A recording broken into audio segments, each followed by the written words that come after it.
佢哋身上有咁多閃亮嘅光芒，實在令人喜愛同尊重。動力嘅泉源，新生代偶像嘅魅力。Super Idol Chat Super Chat Chat， Idol Chat， 偶像名人堂。開心，我哋今日咧亦都係嚟到呢一個紐約亞洲電影節嘅現場啦。我哋今日咧亦都係請到其中一部電影啊，就係《電競女孩》嘅導演，就係 Veronica 白偉琪導演嘅。Hello Veronica，你好。我首先咧想問下 Veronica 先啦。嗱，你今次咧就用一個電競嘅題材咧，就作為你嘅主題啦。咁首先我第一樣就係你係咪好中意打機先咧？同埋點解會揀電競呢一個題材嘅？其實我本身咧就細個中意打機多啲嘅，大個咗就中意電影，就變咗個電影 nerd。咁但係細個嘅時候打機其實同中意電影嗰個邏輯係好接近，因為就係喜歡投入一個角色嘅嗰個英雄個感覺。咁所以到有機會寫一個 feature film 嘅時候，我就諗不如寫一個關於女仔打遊戲嘅故仔啦。咁因為首先我係女校長大嘅，我係好中意嗰個 girl squad 嘅 girl power 嘅感覺。咁然後第二就係好想去探索一下即係年青人追夢嘅可能性啦。咁當其時18年嘅時候喺香港突然之間電競係好蓬勃嘅，咁就產生咗好多隊女子電競隊。咁我就覺得咁得意嘅，因為好多時候我哋有電競隊都係其他國家或者其他地區都會係男性嘅代表比較多啦。咁但係香港其實嗰陣時啱啱就成為咗即係其中一個女子隊比例最高嘅城市。咁所以我就想 explore 下即係女仔打遊戲同埋女仔追夢嘅嗰個可能性係點樣咁，所以就寫咗呢個故事。嗱，我知道咧，今次呢部電影咧就係即係你係贏咗一個嘅比賽啦，攞到政府嘅 funding 啦。咁其實咧嗱，當初我唔知嗰個 budget 俾你係有幾多錢嘅。有500萬港幣。但係你反而就揀咗個即係可以需要好多後期製作CG 題材。咁嗰陣時其實會唔會你考量嘅時候會唔會話個 budget 夠唔夠咧？我拍呢一類型嘅題材。我嗰陣時聽講即係個 board 去批核我呢個故事 green light 嘅時候，佢哋就有人講一句我就係想睇佢500萬點樣拍電競咁樣，即係大家都有個冒險家精神。咁我其實當其時，我覺得就係有啲似呢個電影嘅都，就係年輕啦，有一種瘋狂喺裏邊啦，然後 believe 就係無論嗰個 budget 係點樣，或者無論嗰個限制係點樣，都會希望可以達成到呢一個目標。咁確實我哋最終即係都成功咗。咁但係當然成熟咗之後就會覺得哇，其實都幾 risky 呢件事，同埋加上我哋啱啱仲要處於係 AI 唔成熟嘅嗰個階段去做後期。即係我有時就諗生不逢時，如果可能過多2-3年先至拍呢個 project，可能會比較 budget friendly 一啲。咁anyway， 我哋都好，即係我哋好多好好嘅朋友做我哋嘅團隊，然後大家都 make it work。無論係現場嘅服裝陳設或者係我哋後期嘅時候做一啲特效咁我哋都即係大家都落手落腳，同埋諗到個辦法點樣去即係我哋有時講即係資源收窄就造成咗一個風格咁樣，嗰個風格就係變咗有少少 crafty 嘅。其實嗰件事就唔係話 Marvel 嗰隻咁樣嘅 CG。咁但係我哋都幾中意呢個 crafty 嘅質地咁樣。咁其實當初你大概用咗幾耐時間去拍啦，同埋你反而後期嘅製作用咗幾耐時間？其實我哋籌備，我寫劇本其實 around 一年鬆啲，咁然後籌備就1個月啦，拍攝就17組啦，即係17日 within 一個月嘅17日。咁然後後期其實我用咗2年嚟做 editing， 然後2年就係去做 VFX 音樂嘅嗰啲後期嘅步驟咁樣。所以其實成個 project last 咗 almost 6年，淨係個 post production 就已經4年啦咁樣。因為我見到咧，你喺你即係後邊即係出 credit 嘅時候咧，你係除咗導演嘅 role 之外，你係做埋剪接啦，跟住做埋自己即係後期嘅製作啊、CG 啊各方面。咁其實你當初你自己係本身都有即係對呢方面嘅認識啦，同埋即係你係由零開始啊，定係點樣嘅咧？我對呢方面即係無論剪接或者視覺特效，我係有相對嘅認知。但係我係咪一個行業嘅 professional 咧，就一定唔係嘅。咁所以其實某程度上喺呢個 project 裏邊，我自己啦，同埋我嘅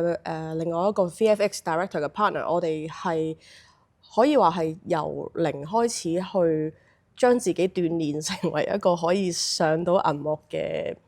VFX 嘅 director 咁咯，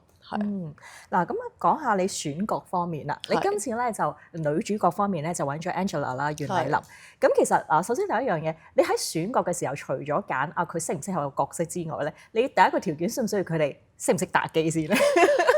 我覺得唔使嘅，我覺得因為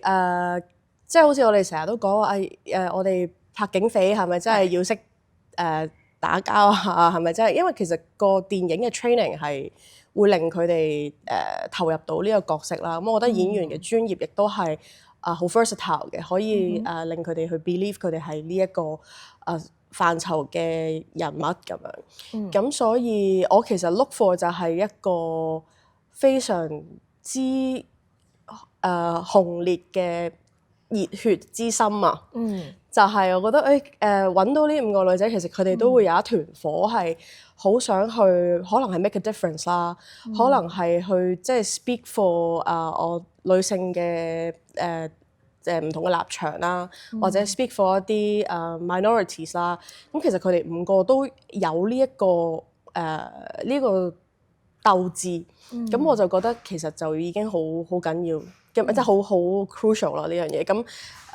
反而因為打機我哋都淨係 tap， 即係見到佢哋喺度打下啲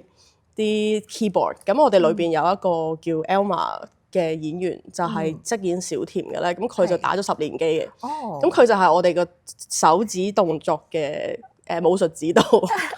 佢就教我哋點樣可以打得似嗰個電競嗰個感覺咁樣，咁但係除此之外，其實佢哋我覺得我去選角嘅時候，其實都係揀翻佢哋嗰團火咯為主。咁嗰時你係透過 casting 啊，定係你本身有留意過佢哋之前嘅作品而即係已經有個定案喺度？其實好特別嘅呢個 casting， 因為佢 sort of 係一個 group casting 嚟嘅。原因係我其實首先我好中意 Angela， 我覺得佢係一個好有靈氣嘅演員啊，佢個眼睛係，我成日有時同佢講下嘢，我都覺得哇，佢個眼睛好似一個浩瀚嘅宇宙，即係好有靈氣喺個眼睛嗰度。咁所以我好中意佢啦，同埋我好中意佢對於好多事物嘅一啲好獨特嘅見解，而佢係好有自己嘅立場嘅。咁我覺得同個角色本身好貼近。咁於是我叫做 lock on 咗Angela 之後咧，我就開始觀察佢身邊嘅人，因為我覺得我哋其實拍攝嘅籌備時間係好短嘅，排戲嘅機會都唔係話特別多，但係我要嗰個 girl squad 嘅氣息要好濃烈，即係佢哋要係一班好 firm 嘅女仔，咁所以我就開始observe 佢身邊嘅朋友，係啊，所以其實佢哋全部都識㗎，即係佢哋係即係 bring in real friendship 喺個戲入邊，所以好多我呢啲女仔嘅 friend 睇咗就會覺得哇，嗰個 girl squad 嘅演繹好 lively 喎，即係你點樣即係 what magic 你做咗啲咩 magic 啊咁，我冇做 magic 就係佢哋本身係好 friend 咁樣，所以就。其實係咯，係我 solo 喺個 group Angela 之後就睇佢身邊嘅人。係。OK。嗱咁頭先咧，導演你都講過咧，即係喺電競界方面咧，始終都係男仔為主啦。係咁即係雖然香港你話嗰個比例方面咧，女仔都為多。係咁但係其實因為我見你戲入邊咧，其實有一啲嘅 scene 咧，都係有少少個感覺喺電競世界咧係會歧視啲女仔嘅嘛，玩即係可能佢哋有啲語言上。咁其實呢一樣嘢，你喺即係做 research 接觸嘅時候，現實係咪都會有真係有呢一種情況㗎？其實呢件事無論係我親身去訪問一啲女子嘅電競愛好者啦，即係佢哋有啲係業餘嘅，有啲係真係有參與過一啲職業嘅女子電競隊啦，即係香港嘅職業女子電競隊啦。咁佢哋都會遇到一個問題，就係覺得睇佢哋嘅外表係俾人哋即係應該點講咧？即係佢哋會覺得人哋會睇佢嘅外表多於佢嘅實力。因為個女仔打遊戲，可能我哋 culture 上咧，女仔接觸到一個遊戲機嘅年齡咧，係普遍大過一個男仔接觸到一個遊戲機嘅年齡。因為父母就會話，男仔我哋買個 Game Boy 俾佢先，或者女仔我哋買個 Barbie 俾佢先，即係好容易喺呢個 culture 度已經決定咗佢哋嗰個電競嘅起跑線。咁所以喺佢哋真係打一個遊戲嘅時候，就算佢好超卓都好啦，喺個女仔嘅世界入邊，佢都可能冇辦法超越到某部分嘅男仔嘅選手或者男仔嘅玩家。咁就好容易會 drift 咗啲視野去睇佢哋佢哋點解要因為呢樣嘢而打遊戲咧？係咪佢哋做 streaming 係咪因為就想做 KOL 咧？即係會有一啲咁樣嘅睇法咯。咁而呢樣嘢我做親身嘅訪問又好，或者網上面嘅一啲 worldwide 嘅 research 都好，其實係真係有呢一個咁樣嘅情況。加上因為好多玩遊戲嘅時候，你未必話真係會見到真身啦。咁佢好多時候就打緊 online game 嘅時候，發現有一個人佢可能唔係特別叻喎，咁開始就 attack 佢，你一定係女仔，或者聽到佢開咪係女仔咧，就覺得哇原來你係女仔係咁叻嘅咁樣，就會有一個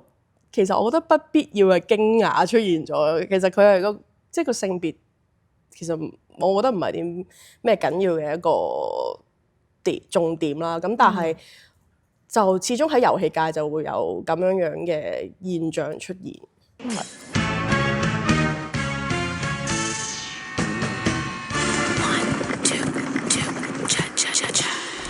咁講到之後喺電競界就係男士啦。咁其實電影方面咧，好多人都會覺得都係男導演為主，又或者 even 係演員方面都係可能男演員嘅身材會高啲嘅。其實你而家真係入咗電影業嘅時候，你覺得呢一樣嘢喺而家即係電影界方面會唔會都平等咗，定係都其實同以前差唔多咧？我都差唔多入咗行12年。我覺得喺嗰個 observation 入邊，我自己覺得越嚟越多好優秀嘅女性電影人喺我哋呢個 generation 度出現。我覺得好緊要嘅一個點就係可能有啲器材或者有一啲technically 以前可能需要體力勞動啲嘅崗位，其實而家已經係唔需要有呢一個框架啦。即係譬如我哋機器又細咗或者好似之前 Oscar 攞咗最佳攝影嘅就係一個女攝影師咁樣。咁我覺得一嚟係一個咁樣嘅現象啦。咁第二就係拍攝嘅環境其實都冇以前，即係可能我哋個genre 唔同咗，即係可能以前可能香港係好多動作片嘅，或者有好多警匪片嘅。咁而家可能開始又多咗唔同嘅 genre 嘅時候，可能有女性嘅電影人會講女性嘅嘅故仔，有男性嘅電影人會講男性嘅故仔。咁所以我覺得就其實而家冇想象中咁 male dominant 嘅。其實我係因為我自己 Gamer Girls 呢個 crew， 我基本上係好多女仔嘅，攝影即係除咗攝影師同武術指導同埋我哋副導演之外咧，我哋現場其實好多都係女仔嘅團隊。咁我諗係都關乎於個題材本身，所以我哋可能會物色一啲創作人都係會想佢係有呢個 female voice 喺入邊嘅。嗱，今次就係你首部嘅電影啦，咁就即係有政府嘅分定啦。咁可能到下一套嘅時候，可能你就揾投資者嘅咯。已經諗緊有咩可以題材會拍啊，或者已經有冇 predict 緊？我都可以揾啲乜嘢嘅投資者去即係 for 你 future 嘅 project 咁樣。其實而家係一個好特別嘅分水嶺嗰度，因為我諗係某程度上 AI 嘅出現啦。咁我近排可能會接觸多咗一啲係嚟同我去討論一啲用 AI 去輔助後期製作嘅一啲電影項目，因為我覺得可能性係因為我拍咗《電競女孩》，就覺得你係啲 technology 嘅人，或者你係做 VFX 為主嘅人，你會唔會繼續喺呢一個AI 嘅題目上面，或者 Metaverse 嘅題目上面去發展更多嘅唔同嘅故仔咧？咁我而家其實sort of 都係發展緊一啲會用到AI 作為題材，或者係 Metaverse 作為題材嘅故事，去同緊一啲唔同嘅 technology base 嘅公司去傾咯，因為佢哋可能都會想調翻轉透過電影去表達到佢哋嘅一啲技術上嘅嘢咁樣。咁所以我諗而家可能投資上嘅可能性又唔同咗啦，已經。即係以前可能一定係一啲電影公司或者一啲唔知funding 上嘅嘢咁，但係而家就啱啱 approach 到一啲就會係佢係 AI base 嘅，佢想透過電影去表達到佢哋嘅 technology， 咁就想同我哋做 collaboration 咁，所以我覺得呢個都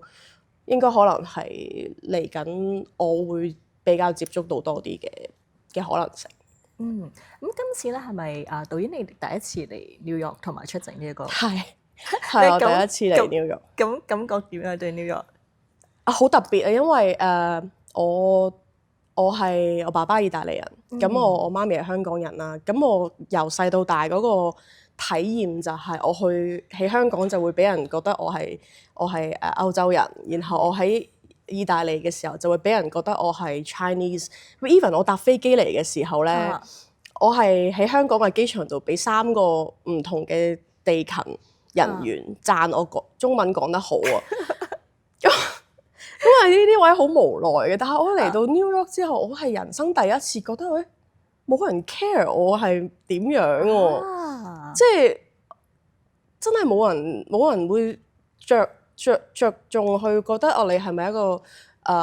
European， 你係咪一個 Chinese， 你係咪一個佢哋冇人 care， 佢哋就係 just take you in， 然後我話this is my first day in New York， 佢哋話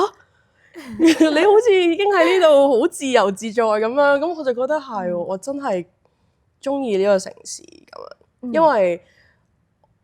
都幾罕有地係覺得自己 belong 一個地方，即係我 even 香港生活咗咁耐，好多時候都有人提醒我，你有啲唔係好似華人咁樣嘅一個情況。係嗱，咁今次電影節咧，亦都有好多其他亞洲電影嘅導演啊、演員啊，你有冇機會可以見到佢哋，或者同佢哋交流到啊？因為我嚟嘅時間比較短啊，咁所以我琴日出席咗 Hong Kong Night 之後，就同到 Hong Kong Night 嘅人做交流。咁有得意就係我哋反而喺香港嘅時候冇機會見面啊，即係譬如同第4幕嘅導演啊、孖養年華嘅導演，我哋都係即係琴日先至第一次互相認識到咁樣，因為可能之前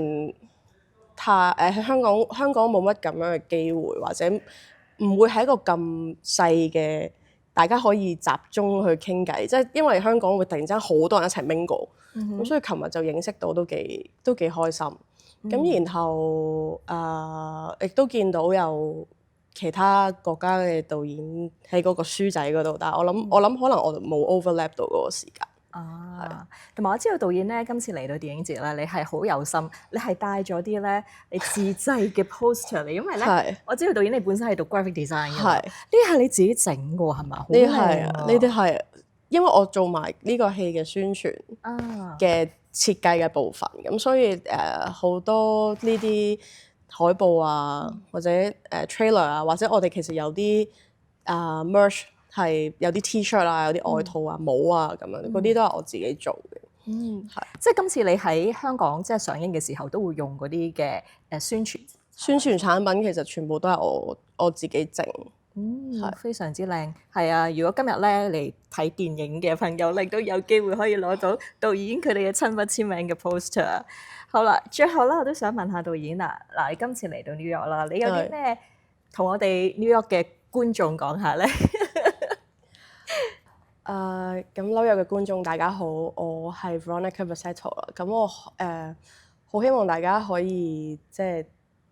注視多啲香港新導演嘅作品啦，因為我哋今次呢個 NYAFF 我哋都有幾個唔同嘅第一次做導演嘅電影作品出現咗喺呢個電影節入邊咁。我會覺得其實好有趣，因為我哋以前可能香港電影會有一啲唔同嘅 genre 嘅，即係舊年代啲嘅時候，我哋有鬼片啊，我哋有笑片啊、警匪片啊咁。但係奈何我諗係個產量變咗少啲之後咧，嗰個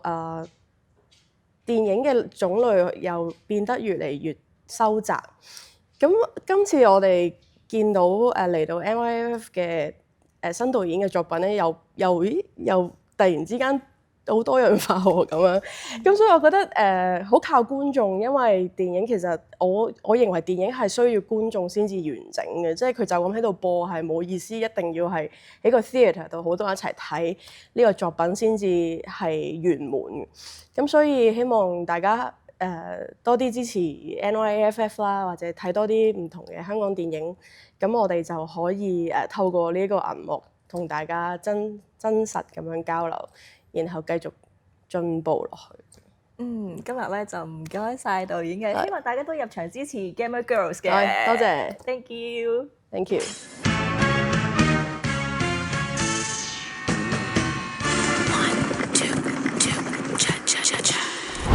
今日嚟到咧，我哋紐約亞洲電影節嘅現場啦。咁我身邊咧亦都有其中嘅一位演員咧，就係 Angela 袁麗琳咧，同我哋傾偈嘅。Hello Angela。Hello， 大家好。我首先咧想問 Angela 咧，今次係咪你第一次嚟 New York 啦，同埋出席呢一個電影節啦？今次係我第三次嚟到 New York。第三次。之前係探即係自己旅遊定係工作？第一次係我好耐之前自己嚟旅遊。第二次就係嚟影一個雜誌。係啦。咁但係我係第一次參與 New York Asian Film Festival，所以都好開心。咁你今次咧嚟到啦，即係我哋亞洲電影節啊嘛，咁亦都有好多其他嘅演員啊，或者係有其他嘅導演啦，你有冇機會同佢哋見到面咧交流下？我好中意一個泰國導演Nawat Paul，係我唔肯定我讀得佢個名啱唔啱，但係都其實好想同佢交流，但係因為影展嘅時間都比較長啦，所以其實都可能一直要問下 programmer 睇下佢仲喺唔喺 New York， 即係可能我哋嘅時間都未必重疊到，因為我都係琴日先到，但係好中意佢嘅電影，係佢上年都做咗一部新嘅戲，咁係啊，因為最近都睇咗，亦都有睇佢嘅舊作，所以就好想同佢交流。嗱，今次咧喺呢個影展當中咧就有兩部電影啦，一部就係《電競女孩》，一部咧就係第四幕。咁我兩部都同你傾一傾先啦。咁我首先講下《電競女孩》呢部電影先。嗱，呢一部電影咧當中咧就係即係以即係電競啦、打機為主啦。我想問下 Angela，你本身識唔識打機嘅？中唔中意打機嘅？識唔識打啲機呢個問題咧好 tricky 嘅，因為我覺得個個都識打嘅，係打得勁唔勁咯。咁我本身就唔係打機特別勁嘅人嚟嘅，係啦。咁但係我 play 嘅角色就要打機勁好多啦，因為係一個其實唔係一個 professional gamer， 係一個 aspiring to be professional 嘅 gamer。咁所以係啦，我哋喺拍戲之前都有好努力咁做咗好多特訓，希望可以更加像真嘅。咁其實你本身自己對即係電競呢樣嘢認唔認識㗎？即係電競同打機係兩回事嚟㗎嘛，即係電競比賽㗎嘛。你本身自己之前有冇聽過或者都有認識㗎？絕對都有聽過嘅，因為我自己其實係好支持任何形式嘅，即係啲小型嘅運動或者被邊緣化嘅文化運動項目都好，我自己都好支持。而電競我覺得at least 喺香港係咁樣嘅處境，即係 worldwide 可能其實好多地方都有好大嘅 tournament， 但係喺香港我諗主流文化大家都未將電競視為一個真正嘅運動項目咯。咁我自己對個精神係好支持嘅。嗱頭先咧，我同導演傾偈嘅時候咧，知道咧其實佢哋 casting 嘅時候咧，已經覺得對你係一個印象，覺得你係做當中嘅 leader 角色，同埋咧之後咧佢就係覺得佢身邊嘅朋友去留意翻，咁所以你變咗咧喺部電影當中咧就會見到你哋5個女仔咧個 friendship 咧係好好嘅。咁其實你係咪其實同另外4位嘅演員都係非常之熟悉嘅本身？本身有1-2個Sabrina 同埋 CC 都幾熟噶啦，咁拍嗰時，咁依家我哋係更熟啦。咁拍仲有嘉欣同埋 Elma， 其實我哋真係都幾熟下，我會認為。所以拍嘅時候好開心，即係日日都見到你嘅朋友。咁我哋拍嘅時候又體能上面好 demanding，咁所以你會希望喺現場見到你嘅朋友多過係見到一堆陌生人。咁我哋叫做一齊共患難，同埋一齊捱過咗呢個刻苦嘅拍攝，但係真係一個好開心嘅拍攝過程嚟。咁其實之後你哋拍完之後咧，或者私下啦，即係未拍過，即係拍完嗰時咧，你哋都有冇約埋可能再玩下打機啊咁樣嘅自己？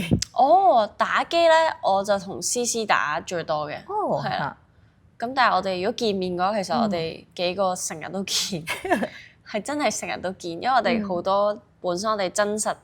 世界嘅圈子嘅重疊度好高。即係例如我同 CC 同 Sabrina 同嘉欣，其實係幾個 friends group 都會重疊到。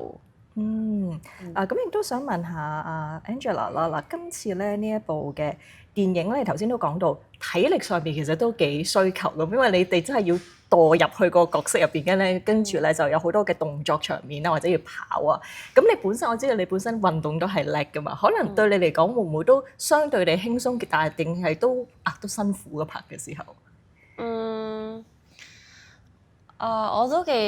習慣要喐運動嘅拍攝嘅。咁我覺得相較起例如全力跑5分鐘咁樣啦，呢套電影就似係長期要分16-7個鐘去每次要跑15秒咁樣咯。咁所以係一個更漫長嘅戰爭嚟嘅。因為呢個電影個拍攝嘅 budget 好 tight，咁所以我哋得好少日子去完成，咁所以 on set 嘅專注度係要超高，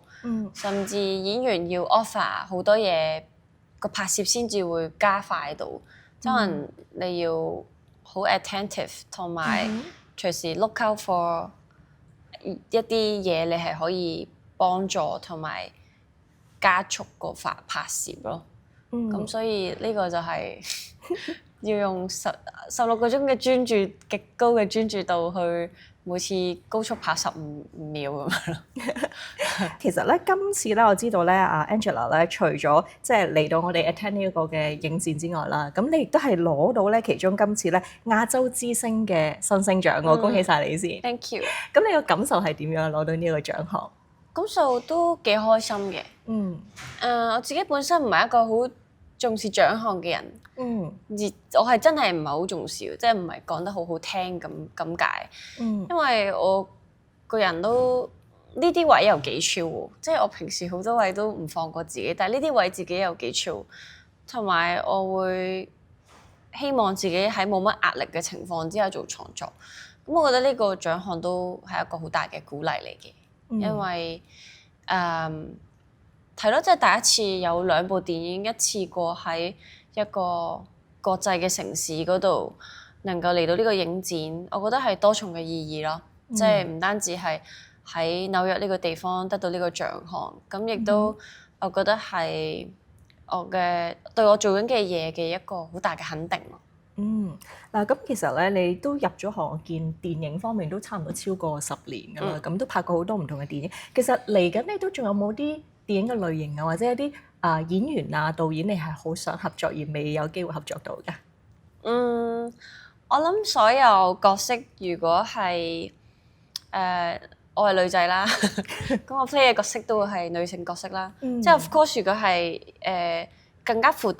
嘅角色，即係當然我反串都可以。但係意思係如果將女性真係寫得淋漓盡致，同埋俾到一個真正嘅 character 俾女仔嘅任何角色，我都會想試。嗱，雖然咧，當然啦，你嚟緊都仲會有好多唔同嘅作品啦，就係 so far 嚟而家拍過咁多個角色或者咁多部電影，有冇邊部你自己最滿意嘅？暫時滿意啊？係啊，我又未必會用滿意呢個字喎，或者喜歡啦，你較為喜歡啦，都未必會用喜歡。可能演員真係對自己太過挑剔㗎。我自己可能比較重視過程，即係個 process of making，即係比較重視，比較係一個 process base 嘅人，即係我好重視拍緊電影嘅時候，係咪每一個人都用緊好善良嘅心去對待藝術啦？因為我相信觀眾會見到嘅。咁我會形容《窄路微塵》係一部非常之善良嘅電影啦，因為導演本身就非常善良啦，監製非常善良啦。我覺得嗰種溫柔同埋嗰種 non-judgmental 嘅價值係喺呢個電影入面嘅。因為嗰套嘅電影導演同我一樣都好中意 Ken Loach，所以我哋拍攝一啲小人物嘅時候，都會有某種好強烈嘅關懷，我哋會見到咯。係咁，亦呢個電影嘅拍攝嘅過程都係好溫柔，係好多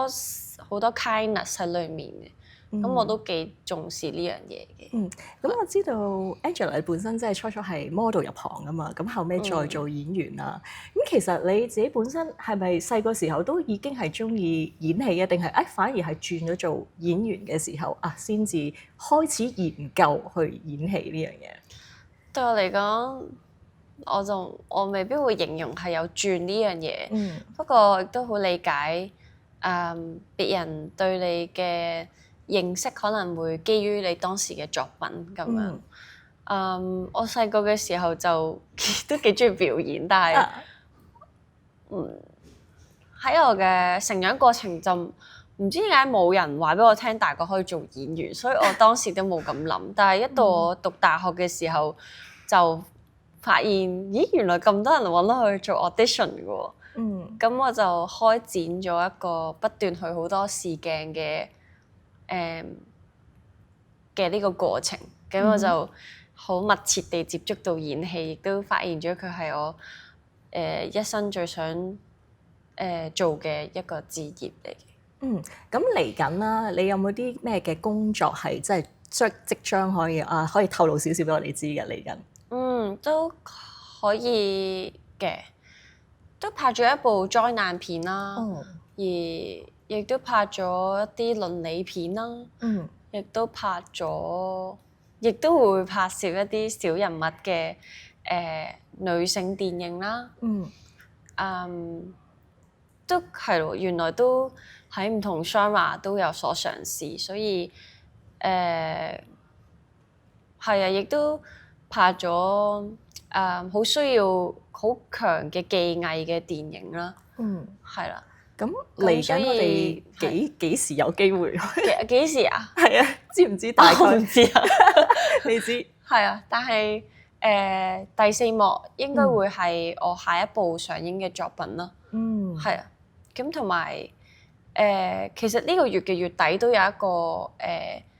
HBO series 會上映喺台灣。OK。係啦，咁所以就都好期待。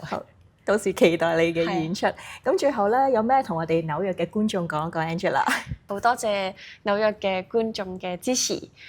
非常之開心今次可以帶住兩部電影嚟到呢一個紐約亞洲電影節，感到非常之榮幸。因為我相信其實成個世界好大，但係又好細。我好相信我哋應該將唔同嘅文化去 output 同埋 input 互相咁樣影響。咁所以今次可以喺呢度 present 兩套電影，我覺得真係好開心，好榮幸。同埋我哋呢個電影節嘅地方係喺 Lincoln Center， 係一個好 historical 嘅地方，對我嚟講係。因為我平時就係喺 YouTube 嗰度睇好多演員嘅 Q&A， 佢哋嘅電影都喺呢度播放。咁我一開始一發現原來呢個 festival 喺 Lincoln Center， 我就有個內心尖叫咗咯。雖然我就冇嗌出嚟，但係就覺得好個意義好重大，所以係咯，希望同大家分享呢兩部電影。好，今日唔該晒你 Angela，Thank you，多謝你做唔該晒訪問。